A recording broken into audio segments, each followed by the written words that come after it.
Let's get started. I would like to introduce Kaizen's own Debbie Carboni. Thank you, Sherry, and thank you all for joining me today. I'm excited to present with you the first in our series on stencil cleaning, and today I'm going to be presenting on the why and the when of stencil cleaning, both on and off the printer.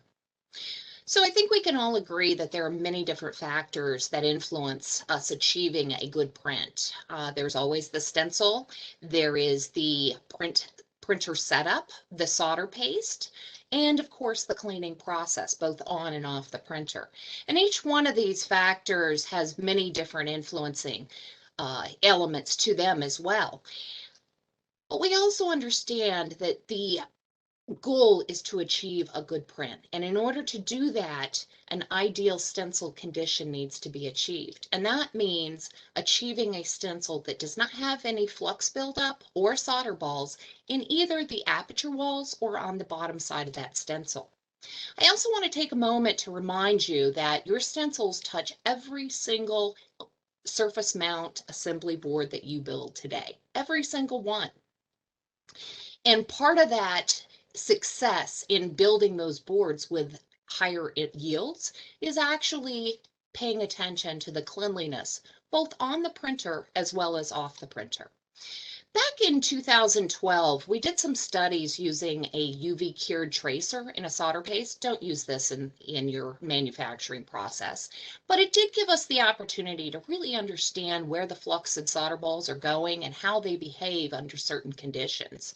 So with that, what we did was looking at the details, both with coated and non-coated, and a variety of different cleaning methods. You have the dry wipe, which is still often a preferred method by many engineers. And you can see that even with a nano coating, while the nano coating one was a little bit better, there was still flux residue that was smeared on the bottom side of the stencil itself. You can see a significantly larger amount on the non-coated non-coated stencil, and the nano-coated 2 actually had a little bit more. We also took another common practice, which is IPA, and we looked at that. Here you actually see where not only do we have the smearing of the flux on the bottom side of the stencil, but you actually have clogged apertures in the same conditions, and that was regardless of which the nano-coated stencils you used or the no-coated stencil. And while the same conditions applied, we found that using the right cleaning fluid actually gave us an ideal stencil condition, and that is with absolutely no flux residue or solder balls inside the aperture walls or on the bottom side of the aperture or of the stencil itself. We also know that having these conditions can drive defects, causing poor gasketing, which causes a myriad of different defects, and ultimately reducing your transfer efficiency. In an ideal world, our goal is to get a good print, as you see right here.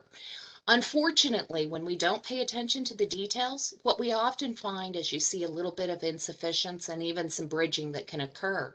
And if you really don't pay attention and you're not properly cleaning your stencils off the printer, you can also get into a condition where you see this ugly print as shown, where you have not only the flux residue, but a significant amount of solder balls inside in between those traces.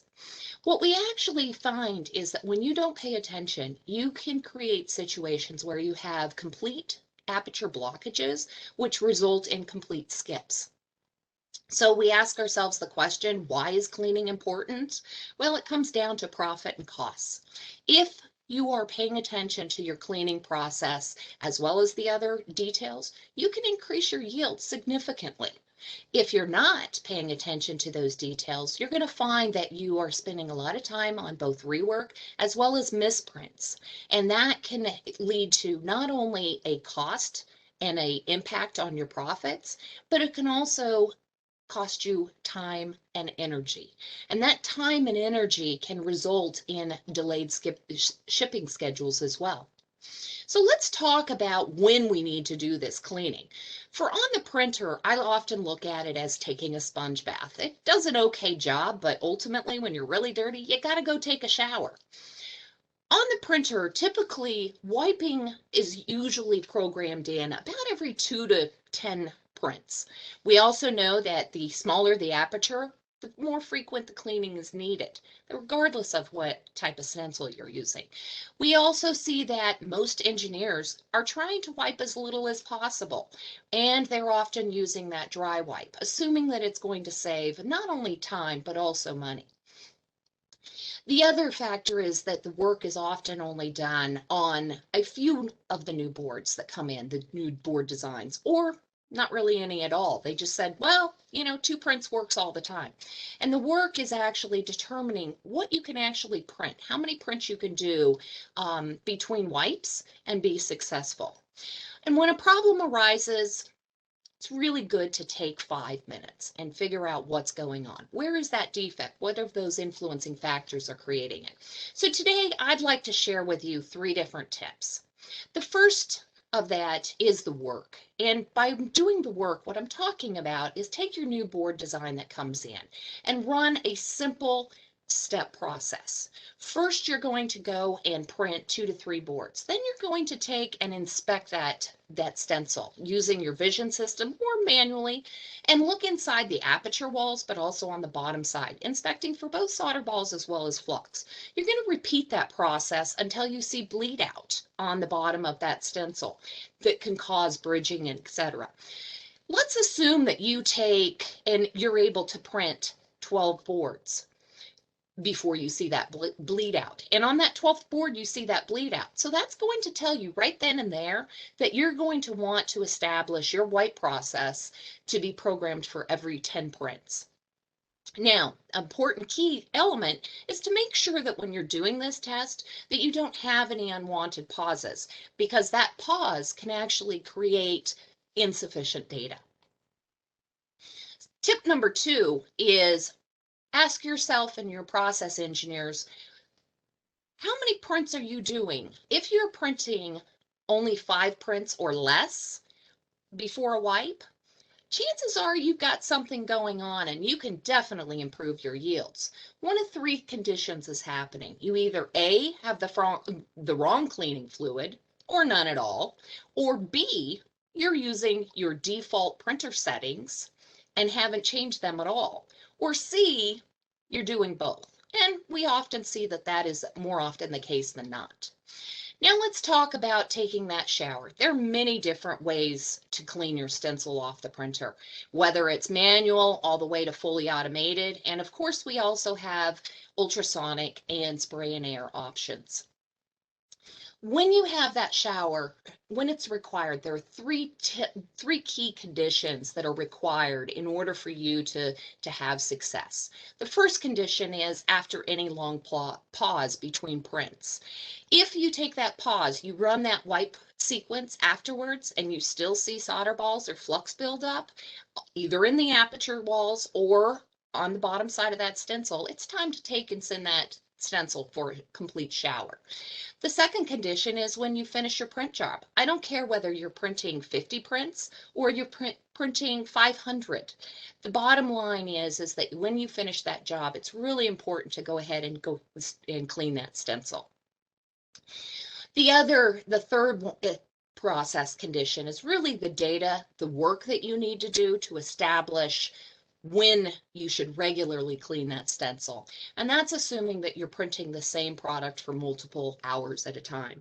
If you take and you've established that you have 10 prints between your wipes and it's been working well, and all of a sudden you see a condition where you have defects after 5 prints, it's time to take those 5 minutes and look and see what's going on. And chances are you're going to find that it's time to give your stencil a shower. Pull it off and put it in your cleaning process. So where do you begin? It's all about the details, and both on and off the printer, they're equally as important.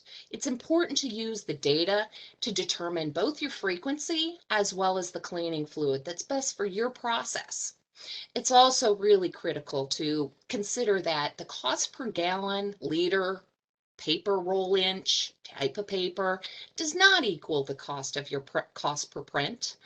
And ultimately, saving time and money sometimes actually can cost you time and money. Cleaning the right way will absolutely increase your yields and your profits. And it should be part of your initial evaluations and setting up your printing process. The other key area is that frequency is very dependent upon the board, the stencil, and your solder paste. So with that, I hope you've taken these 3 tips, and I'm going to turn it over to Sherry for additional questions. Thank you. Thank you, Debbie. If you would like to discuss this topic further, please contact your local Kaizen representative or send an email to tech@kaizen.com, and we will have one of our experts schedule a follow-up with you as soon as possible. Again, we thank you all for joining us today, and we hope to see you again soon. Stay safe, stay healthy, and have a great day. Thank you, guys.